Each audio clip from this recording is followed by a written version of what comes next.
नमस्कार। पिछली संडे की लॉन्ग वीडियो में मैंने आपको बताया था कि इंडियन लॉ की किन किन सेक्शंस के तहत मेंटेनेंस ग्रांट की जाती है। पेरेंट्स को, बच्चों को, हस्बैंड को, वाइफ को, सिबलिंग्स को, मैंने सभी के बारे में ब्रीफ में वहाँ पे बात की थी। ठीक है जी। और आज का जो वीडियो है वो पिछली वीडियो का ही कंटिन्यूएशन है। तो जिन्होंने मेरी पिछली वीडियो देखी होगी उनको पता होगा कि मैंने पिछली वीडियो में बताया था कि सेक्शन 144 भारतीय न्याय सुरक्षा संहिता, जिसको हम पहले 125 CRPC बोलते थे, जिसके तहत पत्नी को, पेरेंट्स को और बच्चों को मेंटेनेंस ग्रांट की जाती है, उस सेक्शन के इर्द गिर्द जो भी कंफ्यूजन्स है, जो भी कंट्रोवर्सी है, उन कंट्रोवर्सीज और कंफ्यूजन्स को मैं आज की वीडियो में क्लियर करूंगी। तो पिछली वीडियो के कमेंट सेक्शंस में मैंने एक डिटेल डिस्क्लेमर भी डाल दिया था। तो जिन्होंने वो वीडियो नहीं देखी है तो मैं उनसे रिक्वेस्ट करूंगी कि पहले आप वो वीडियो जाकर देख लीजिएगा, उसके बाद ही आपको आज का वीडियो अच्छे से समझ में आएगा। ठीक है जी। तो 144 भारतीय न्याय सुरक्षा संहिता, जिसको हम पहले 125 CRPC बोलते थे, इस सेक्शन के तहत पत्नी को, माँ बाप को और बच्चों को मेंटेनेंस ग्रांट की जाती है। ठीक है जी। तो पत्नी अपने पति से मेंटेनेंस क्लेम कर सकती है इस सेक्शन के तहत, बच्चे अपने पिता से, फादर से मेंटेनेंस क्लेम कर सकते हैं इस सेक्शन के तहत, और माँ बाप अपने बेटे से मेंटेनेंस क्लेम कर सकते हैं इस सेक्शन के तहत। इस बात में कोई कंफ्यूजन नहीं है, ये बिल्कुल पक्की बात है। तो सवाल ये है कि कंफ्यूजन क्या है जिसकी वजह से आज का वीडियो मुझे बनाना पड़ रहा है, और जो डिस्क्लेमर मैंने आपको पिछली वीडियो में दिया था। ठीक है जी। अब हम उसके बारे में बात करेंगे। तो जो कंफ्यूजन्स और कंट्रोवर्सी के सवाल हैं वो ये हैं कि क्या हस्बैंड अपनी वाइफ से मेंटेनेंस क्लेम कर सकता है अंडर सेक्शन 144 भारतीय न्याय सुरक्षा संहिता? ये पहला सवाल है। दूसरा सवाल, क्या बच्चे अपनी मदर से, अपनी माँ से मेंटेनेंस क्लेम कर सकते हैं अगर मदर इनकम जनरेटिंग है तो? और तीसरा सवाल, क्या बूढ़े माँ बाप अपनी बेटी से मेंटेनेंस क्लेम कर सकते हैं अगर बेटी जो है सेल्फ सफिशिएंट है और वो इनकम जनरेटिंग है तो? तो आज की वीडियो में मैं आपको सेकंड और थर्ड जो सवाल है उसका मैं आपको जवाब दूंगी। और जो पहला सवाल है कि क्या हस्बैंड अपनी वाइफ से मेंटेनेंस क्लेम कर सकते हैं अंडर सेक्शन 144 भारतीय न्याय सुरक्षा संहिता, इसका जवाब जो है मैं आपको अगली वीडियो में या आने वाली जो भी आगे की वीडियोस होंगी, संडे की जो लॉन्ग वीडियो में बनाऊंगी, मैं आपको वहां दूंगी, क्योंकि मैं एक एक्सक्लूसिव कंटेंट पीस बनाना चाहती हूँ एक्सक्लूसिवली हस्बैंड्स के लिए, जिसमें मैं बताऊंगी कि इंडियन लॉ में किन किन सेक्शंस के तहत हस्बैंड जो है अपनी वाइफ से मेंटेनेंस क्लेम कर सकते हैं और किन हालातों में। ठीक है जी। तो वो वाला जो पार्ट है, जो पहला सवाल है, मैं वो आगे की किसी और वीडियो में कवर करूंगी।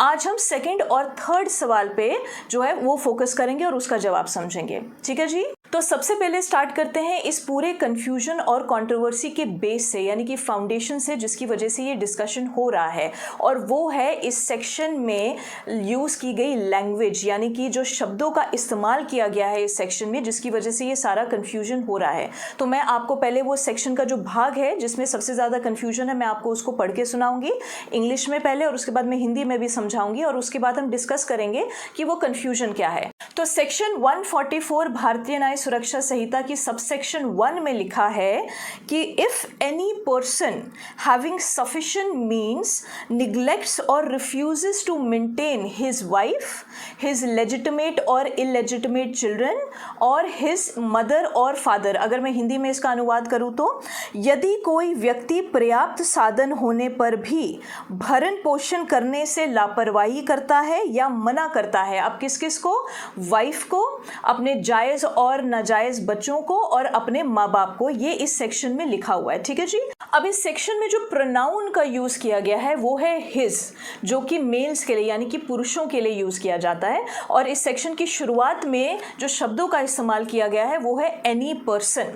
तो कंफ्यूजन ये है कि अगर इस सेक्शन की शुरुआत में एनी पर्सन यानी कि कोई भी व्यक्ति शब्दों का इस्तेमाल किया गया है, तो सेक्शन के जो बाकी भाग है उसमें हिज प्रोनाउन को क्यों यूज किया गया है, वो हिज प्रोनाउन क्यों लिखा गया है? यहीं से सारा जो कंफ्यूजन और कंट्रोवर्सी है वो स्टार्ट होता है, और यहीं से उस कंट्रोवर्सी का जन्म होता है जो ये है कि महिलाओं के अगेंस्ट मेंटेनेंस का केस क्यों फाइल नहीं किया जा सकता इस सेक्शन के तहत, जो कि है सेक्शन 144 भारतीय न्याय सुरक्षा संहिता, क्योंकि महिलाएं भी अब पैसा कमाती हैं। तो कहने का मतलब ये है कि कंट्रोवर्सी ये है कि जब महिलाएं भी आजकल इनकम जनरेटिंग है, वो वर्किंग वर्किंग है, वो अपना खुद का पैसा कमाती हैं, तो महिलाओं के अगेंस्ट मेंटेनेंस का केस क्यों फाइल नहीं किया जा सकता, उनसे मेंटेनेंस क्लेम क्यों नहीं किया जा सकता। अगर पत्नी जो है वो वर्किंग है तो हस्बैंड जो है उससे मेंटेनेंस क्यों क्लेम नहीं कर सकते अंडर दिस सेक्शन, ठीक है। और अगर बेटियां वर्किंग है तो पेरेंट्स अपनी बेटियों से मेंटेनेंस क्यों क्लेम नहीं कर सकते, सिर्फ बेटों की ही क्यों लायबिलिटी बनती है। और उसी के साथ साथ एक और कंट्रोवर्सी खड़ी हो गई है कि अगर मदर्स वर्किंग है, यानी कि अगर माएँ वर्किंग है, इनकम जनरेटिंग है और वो अपना और अपने बच्चों का भरण पोषण कर सकती हैं, तो बच्चे अपनी मदर से इस सेक्शन के तहत मेंटेनेंस क्लेम क्यों नहीं कर सकते, सिर्फ पिता की ही क्यों लायबिलिटी बनती है। और यहीं से उस सवाल का वो सवाल खड़ा होता है कि क्या बच्चे अपनी माताजी से यानी कि अपनी मदर से मेंटेनेंस क्लेम कर सकते हैं, और साथ ही साथ क्या माँ बाप अपनी बेटी से मेंटेनेंस क्लेम कर सकते हैं। और जो तीसरा सवाल खड़ा होता है कि क्या हस्बैंड अपनी वाइफ से इस सेक्शन के तहत मेंटेनेंस क्लेम कर सकते हैं या नहीं। अब जो प्रोनाउन को लेकर कंफ्यूजन है कि इस सेक्शन में हिज प्रोनाउन का इस्तेमाल क्यों किया गया है, उसका जवाब मैं आपको वीडियो के आखिर में दूंगी, क्योंकि आपको तभी समझ में आएगा।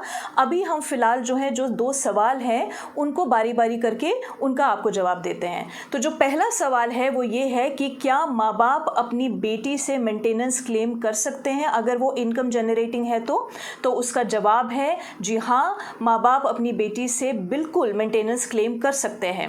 1987 में सुप्रीम कोर्ट ने एक लैंडमार्क जजमेंट दी थी जिसका टाइटल था विजया मनोहर अरबत वर्सेस काशीराव राजाराम सवाई। जो टाइटल है, जो जजमेंट का जो टाइटल है वो मैं आपको स्क्रीन पर भी दे दूंगी।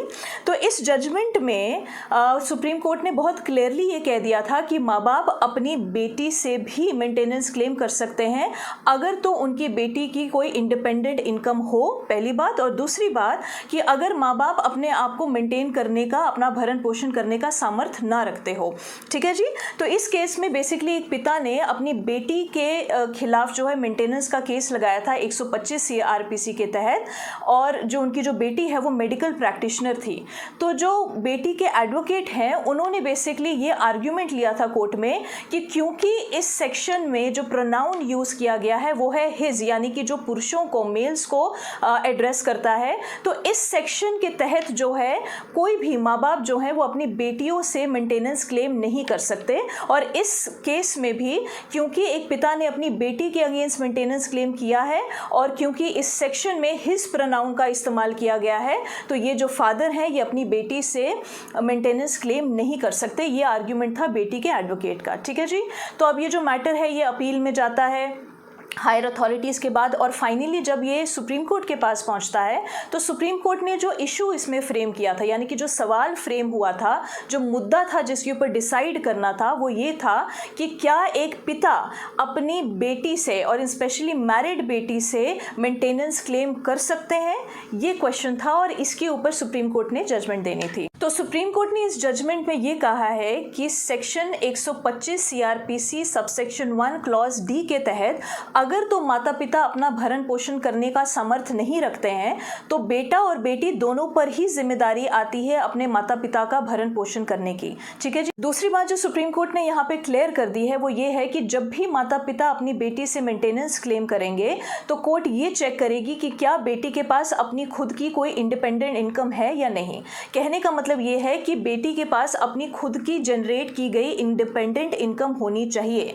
तो अगर बेटी मैरिड है तो आप उसके हस्बैंड से यानी कि दामाद से मेंटेनेंस क्लेम नहीं करवा सकते, यानी कि बेटी के माध्यम से आप दामाद से जो है मेंटेनेंस क्लेम नहीं कर सकते हैं। तो ये दूसरी बात जो है इस सेक्शन में बिल्कुल क्लियर कर दी गई थी।